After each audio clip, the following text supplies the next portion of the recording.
रामायण को भारत का supreme court सर्वोच्च न्यायालय सुप्रीम कोर्ट मुकदमा नंबर 291/1971 दिनांक 16 सितंबर 1976 को काल्पनिक घोषित किया। जब रामायण ही काल्पनिक है तो उसके जो भी पात्र हैं, राम भगवान, हनुमान, सीता, ये सब काल्पनिक है। और आपको जय सिया राम करने पर और अठजाम कराकर आपको सत्ता से दूर और शिक्षा से दूर करने का काम ये ब्राह्मण जाति के लोग जो कहते हैं कि हम उच्च जात हैं, जिसने हमें ऊंची अपने आप को उच्च जात कहा और हम सभी को नीच जात कहा, फिर भी आप उस ब्राह्मण को अपने गृह प्रवेश, बेटा बेटी के ब्याह, बेटा बेटी के जन्म पर नामकरण कराने के लिए उसका पैर पूजा करते हो और दक्षिणा देते हो। ये कितनी लानत की बात है। मैं तेली जाति से आता हूँ, मध्य प्रदेश की हमारे जाति की एक महिला, उनको लगा कि कथावाचक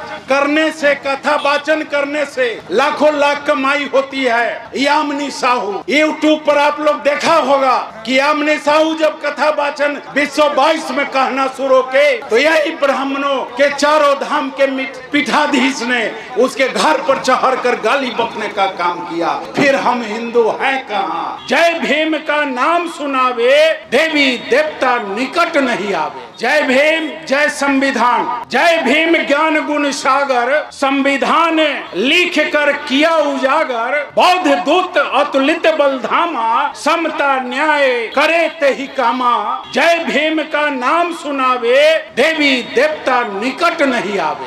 मेरे दोस्तों, बाबा साहेब अम्बेडकर ने संविधान में लिख दिया था कि 26 जनवरी 1950 के पहले जो भी देवी देवता, ओझा गुण जो पाखंड फैलाते हैं, भ्रम जाल फैलाकर जनता को भ्रमित करते हैं, यह चीज 26 जनवरी 1950 के बाद करते हुए पकड़े जाएंगे, वह दंड के भागी होंगे। लेकिन दुर्भाग्य है कि इस देश के सत्ताधारी लोग ही उस पाखंड को बढ़ावा देने का काम कर रहे हैं। और वो बढ़ावा क्यों दे रहे हैं? वो इसलिए दे रहे हैं कि हमारे बाबा साहेब अम्बेडकर का जो संविधान है, जिसमें दलित पिछड़ों का अधिकार निहित है, उस अधिकार और उस संविधान को बदलने के लिए तत्पर यह भाजपा मनोवादियों की सरकार है। मेरे दोस्तों, मैं कहना चाहता हूँ, आप लोग जानते हैं या नहीं भी जानते हैं, रामायण जिसके सहारे आपको बुर्बक बनाकर वो ठगने का काम करता है, रामायण को भारत का सुप्रीम कोर्ट सर्वोच्च न्यायालय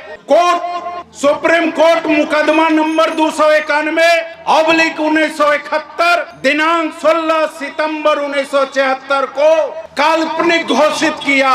जब रामायण ही काल्पनिक है तो उसके जो भी पात्र हैं, राम भगवान, हनुमान, सीता, ये सब काल्पनिक है। और आपको जय सिया राम करने पर और अठजाम कराकर आपको सत्ता से दूर और शिक्षा से दूर करने का काम ये ब्राह्मण जाति के लोग जो कहते हैं कि हम उच्च जात हैं, जिसने हमें ऊंची अपने आप को उच्च जात कहा और हम सभी को नीच जात कहा, फिर भी आप उस ब्राह्मण को अपने गृह प्रवेश, बेटा बेटी के ब्याह, बेटा बेटी के जन्म पर नामकरण कराने के लिए उसका पैर पूजा करते हो और दक्षिणा देते हो। ये कितनी लानत की बात है। हम लोग बहुत दिनों से आप सबों के बीच जगाने का काम कर रहे हैं। हमारी माताएं अंबेडकर चालीसा नहीं कराएगी, सिर्फ चालीसा कहवाएगी। और मैं पूछना चाहता हूं यहाँ जो लोग बैठे हुए हैं कि आपने जो भी जाग अष्टयाम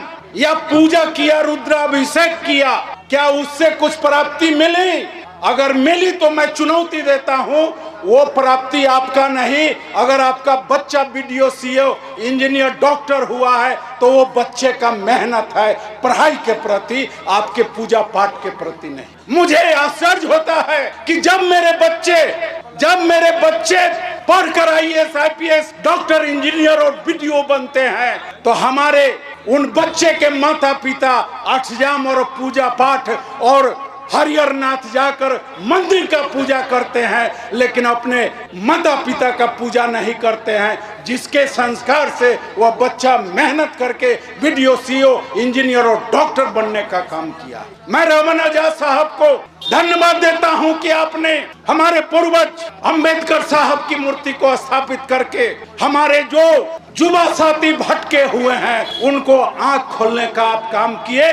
आपका मैं इसलिए आभार व्यक्त करता हूं, धन्यवाद देता हूं। आप कहते हो कि ये कथावाचक अयोध्या का अंधा, जो अनहरा कथावाचक भद्राचार है, उसने क्या कहा आप लोग भी सुने होंगे। कथावाचक में मरे मुलायम काशी राम, जोर से बोलो जय सिया राम। किसके विषय में बोला?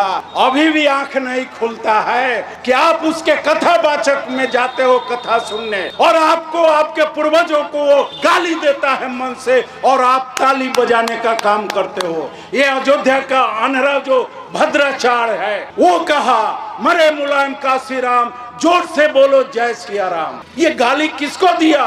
काशीराम साहब को दिया, मुलायम सिंह यादव को दिया। टोटल बहुजन, ओबीसी, एससी, एसटी को गाली देने का काम ये भगवान के सेवक लोग जो ब्राह्मण जाति में जन्म लिया है वो लोग देने का काम कर रहा है।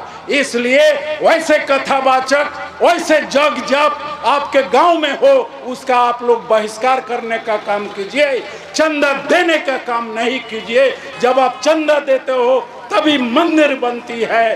आपको मैं बताना चाहता हूं कि मैं तेली जाति से आता हूं, मध्य प्रदेश की हमारे जाति की एक महिला, उनको लगा कि कथावाचक करने से, कथा वाचन करने से लाखों लाख कमाई होती है। यामिनी साहू, यूट्यूब पर आप लोग देखे होंगे, यूट्यूब पर आप लोग देखा होगा कि यामिनी साहू जब कथा वाचन 222 में कहना शुरू के, तो यही ब्राह्मणों के चारों धाम के पीठाधीश ने उसके घर पर चढ़ कर गाली बकने का काम किया।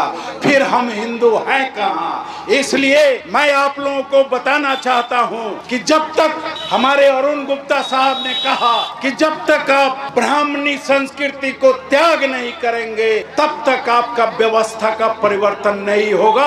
जय भीम, जय अंबेडकर साहब।